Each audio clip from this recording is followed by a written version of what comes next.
আমি মিনহাজুল কোরআন, আমি মিনহাজুল কোরআন সেরেছি 2016 সালে। আর সম্মিলিত আহলে সুন্নাহ ওয়াল জামাতের সাধারণ সম্পাদক, উপদেষ্টা, সচিব কয়জন আছে মিনহাজুল কোরআনের?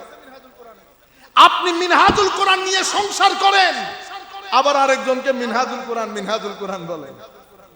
সাহস থাকলে বলে দেন সম্মিলিত আহলে সুন্নাহ ওয়াল জামাত বাতিল ঘোষণা করছি। কারণ এখানে মিনহাজুল কোরআনের লোক আব্দুল্লাহ আল মারুফ, ডক্টর আব্দুল্লাহ আল মারুফ স্যার ছোটখাটো আলেম, ছোটখাটো আলেম। আল্লামা জালালউদ্দিন আল কাদেরী কি ছোটখাটো আলেম?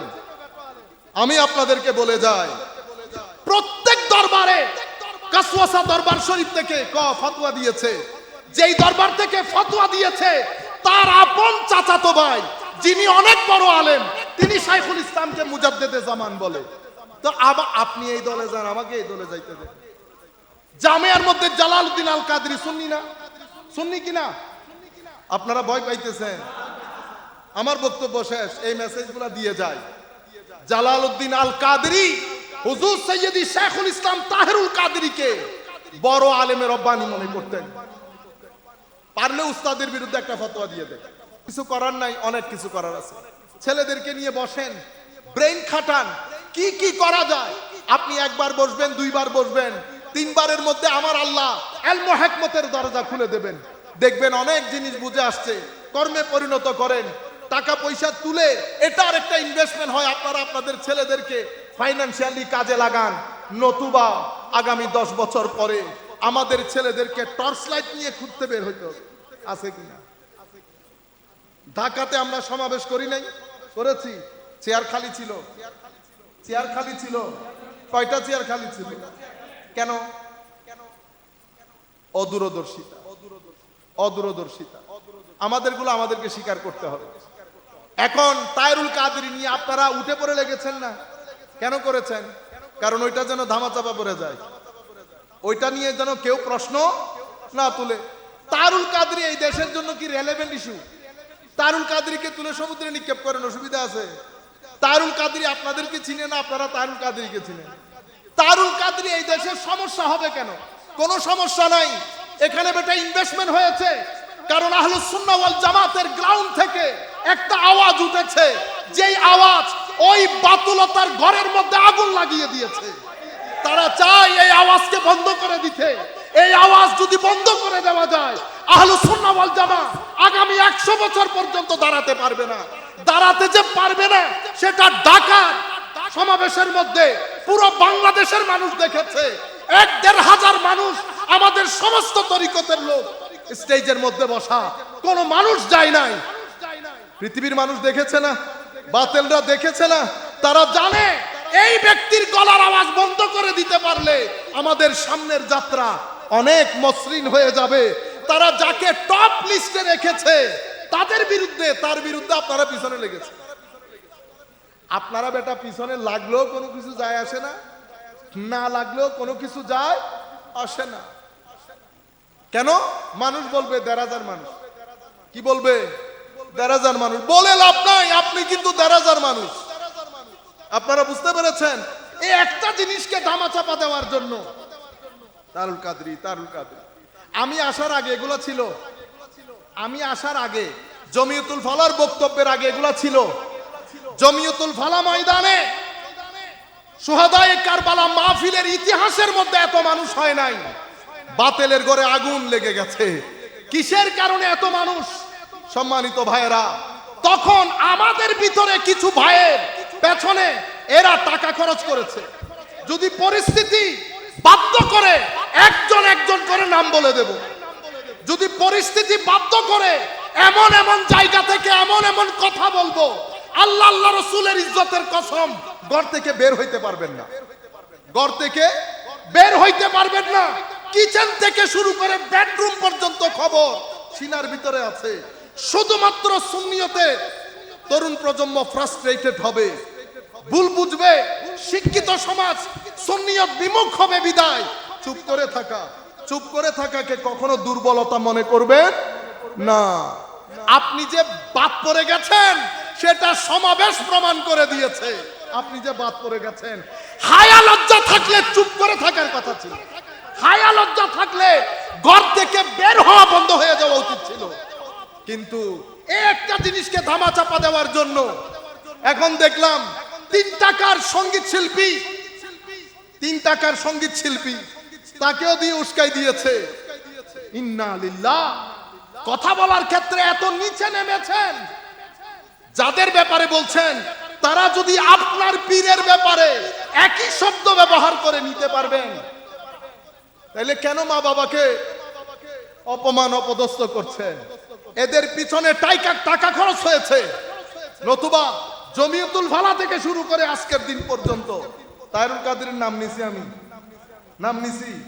আমার 21 বছরের খেতাব 2005 থেকে 2026, 21 বছরের খিতাবের মধ্যে আমার জানা মতে আমি 4-5টা খিতাবে হয়তো নাম নিয়েছি 21 বছরের খিতাবের মধ্যে। ইস্যু কি তাহেরুল কাদেরী? আমি মিনহাজুল কুরআন, আমি মিনহাজুল কুরআন সেরেছি 2016 সালে। আর সম্মিলিত আহলে সুন্নাহ ওয়াল জামাতের সাধারণ সম্পাদক, উপদেষ্টা, সচিব কয়জন আছে মিনহাজুল কোরআনের? আপনি মিনহাজুল কোরআন নিয়ে সংসার করেন, আবার আরেকজনকে মিনহাজুল কোরআন বলেন। সাহস থাকলে বলে দেন সম্মিলিত আহলে সুন্নাহ ওয়াল জামাত বাতিল ঘোষণা করছি।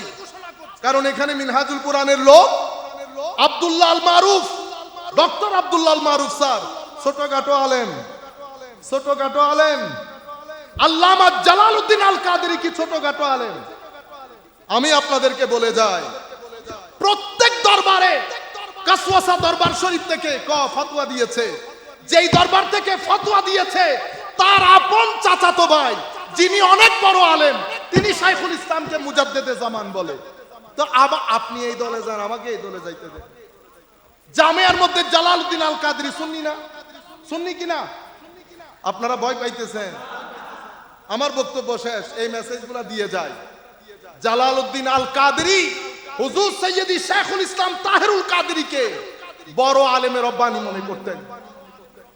পারলে উস্তাদের বিরুদ্ধে একটা ফতোয়া দিয়ে দেয়, পারলে উস্তাদের বিরুদ্ধে। তো এখন ফয়সলা কি? ফয়সলা ভেরি সিম্পল। আমরা কেউ শেরে মিল্লাত উবাইদুল হক নঈমী সাহেব হুজুরের সাথে, কেউ আল্লামা জালালউদ্দিন আল কাদেরী হুজুরের সাথে। জালালউদ্দিন আল কাদেরী হুজুরের সাথে যারা আছেন ওনারা যদি মনে করেন এখানে ভুল হয়েছে, খাতায়ে ইজতিহাদি একটা সওয়াব। ইনারা যদি মনে করেন এখানে ভুল হয়েছে, খাতায়ে ইজতিহাদি একটা সওয়াব। অসুবিধা আছে? এগুলা নিয়ে তুলপার করে ফেলতেছেন। কাজ লাভটা কি হবে? কি এটা দিয়ে কোনো লাভ আছে? তাহেরুল কাদেরীকে নিয়ে যদি সমুদ্রে নিক্ষেপ করেন কোনো অসুবিধা আছে? মানে এইখানে এই বিষয়টা এই মুহূর্তে আসছে কেন জানেন? আমাদের এবারের বক্তব্য জাহাঙ্গীরনগর ইউনিভার্সিটি, জগন্নাথে, কিছুদিন পরে ঢাকা ইউনিভার্সিটিতে হবে, চিটা ইউনিভার্সিটিতে হবে, বিজিসি ট্রাস্টে হয়েছে।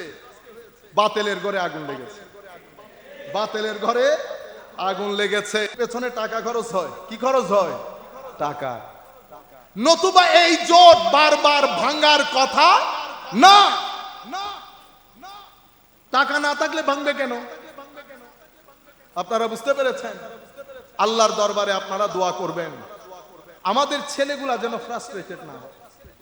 দুঃখ লাগে যারা কলেজ বিশ্ববিদ্যালয়ে পড়ে তারা আমাদের থেকে বিমুখ হয়ে গেছে। সুতরাং এগুলা বলে আর কি জবান? তা আপনারা কি মারামারি করতে চাইতেছেন? তা আপনি ব্যবহার করছেন, বেটা আমার ছেলে পুলে গালি জানে না, এরা কি বাংলাদেশের বাইরের লোক? আরেক বাইল্লা মৌলবী বলে ঢাকার মসজিদের মধ্যে বসে 3 টাকার মৌলবী, জবান দেখেন। তা আমাদের ছেলেগুলা কালকে যদি তোরে বলে ইন্না লিল্লাহি ওয়া ইন্না ইলাইহি, আমি প্রত্যেক রেসপেক্টিভ যারা দায়িত্বরত তাদেরকে বিনয়ের সাথে অনুরোধ করব, আপনারা হয়তো বুঝতে পারছেন না, সকালবেলা খতমে বুখারীতে যান, রাতের 10টার সময় ঘরে ফেরত আসেন খতমে বুখারী পড়ে। এই খতমে বুখারীর মধ্যে বাংলাদেশের তরুণ প্রজন্ম কোন রাস্তায় হাঁটছে আপনারা জানেন? কারণ 11টার সময় খতমে বুখারী পড়ে ঘরত আসেন। আপনি কেমনে জানেন? এই 11টা থেকে খতমে বুখারী শুরু হয় ভাই, রাতের 10টা 11টা পর্যন্ত খতমে বুখারী পড়ি। এরপরে ঘরে এসে আমি কেমনে জানবো বাংলাদেশে কি হয়? সবাই বসে খতমে বুখারী পড়ি একসাথে। এতগুলো অরাজকতার মধ্যে এখানে কোনো তরবিয়ত নাই। আপনারা বুঝতে পেরেছেন? বাইরে কে কি করছে না করছে বাদ দেন, নতুন ভাবে কাজ শুরু করেন। এই প্রজন্ম কেন বিমুখ হচ্ছে এগুলো আমরা ফাইন্ড আউট করি। নতুবা আমার মতো লোক 100 জন চলে গেলে কি হবে? সুন্নিয়তের কোনো ক্ষতি হবে? আরে ভাই, ইমাম গাজালি চলে গেছে, সুন্নিয়তের ক্ষতি হয় নাই, আমি কোন পুকুরের মাছ? বুঝতে পেরেছেন? সুতরাং আপনারা সবাই মিলে ঐক্যবদ্ধ হয়ে, সামান্য মতের মিল এটা থাকবে, ঐক্যবদ্ধ হয়ে অ্যাক্টিভ চিন্তা করেন। ছেলেগুলাকে কি করে আপনার ভিতরে রেখে দিবেন সেই চিন্তা করেন। আদব শিখুক, তরবিয়ত শিখুক, দ্বীন শিখুক। আপনারা ছেলেপুলে যারা আছেন তাদেরকে বলবো, বেটা অতিরিক্ত ফেসবুক, এই স্ক্রিন এগুলা ব্যবহার না করে বইপত্র পড়েন, বইপত্র পড়েন, শিখেন, মানুষকে শিক্ষা দান করেন। আল্লাহ রাব্বুল আলামিন আমাদের হামিয়া নাসির হোক। মাওলাই করিম আমাদেরকে কবুল করুক। আপনাদের সকলকে ধন্যবাদ জানিয়ে আমরা আমাদের বক্তব্য শেষ করছি। আসসালামু আলাইকুম ওয়া রাহমাতুল্লাহ।